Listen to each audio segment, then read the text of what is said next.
수많은 연구자들이나 전문가들이 말하는 어린이에게 하는 어른의 가장 큰 잘못 중 하나가 어린이가 해야 할 고민을 부모가 한다는 겁니다.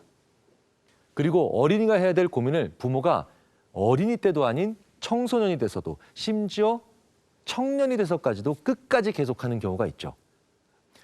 어른들의 잘못된 생각 중에 또 다른 하나가 있죠. 우리는 어린이들을 좀처럼 인정해주지 않습니다. 어린이들의 허세를 볼 때 얘가 못하는 말이 없어. 어머, 애가 별말을 다 해. 이렇게 어른 앞에서 그러는 게 아니다라고 하며 무안을 주죠. 어린이의 부풀리기에는 무시할 수도 웃을 수도 없는 매력이 있다. 어린이는 허세를 부리면서도 자신의 능력을 조금도 의심하지 않는다. 어린이의 허세는 진지하고 낙관적이다. 그래서 멋있다. 어린이들의 허세는 좋아한다는 뜻이에요. 연애해 보신 분들 아시겠지만 남자들이 언제 허세를 부려요? 여성에게 잘 보이고 싶을 때, 썸 탈 때. 그러니까 어린이들도요, 선생님들한테 잘 보이고 싶어서 마치 우리가 좋아하는 이성 앞에서 특히 남자들이 허세를 부리는 것과 크게 다르지 않다는 겁니다. 이 말을 우리가 한번 바꿔서 생각해 보면 어린이들도 인정받고 싶다는 그런 속마음이 있다는 겁니다. 그런데 우리는 그 어린이들이 인정받고 싶은 욕구를 거의 채워주지 못합니다. 욕구가 충족되지 않은 사람들은 어떻게 자랄까요?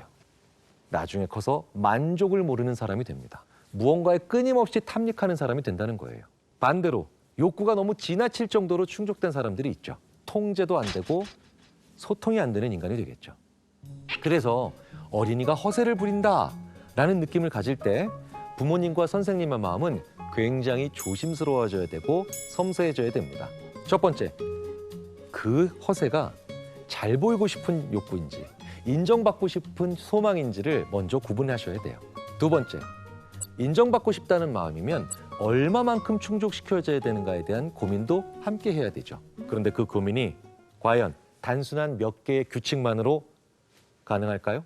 이럴 땐 이렇게 해라, 저럴 땐 저렇게 해라. 이게 쉽지 않다는 거죠.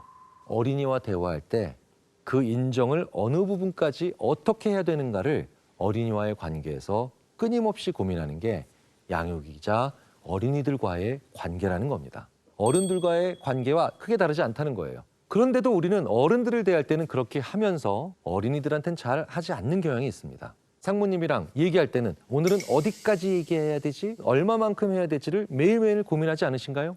저도 저희 대학 총장님과 저에 대한 얘기를 할 때는 그 수위를 늘 고민을 합니다. 그런데 왜 우리는 어린이들을 대할 때 원칙 있는 부모가 되어야 한다는 강박 속에서 규칙을 만들어 놓고 왜 그 규칙대로만 얘기하려고 하냐는 거예요. 어른과의 대화에서 매일매일 고민하듯이 어린이들과의 대화에서도 매일매일 그 지점이 어디고 가장 적정한 그런 시점이 어느 시점인지 고민해야 됩니다. 왜?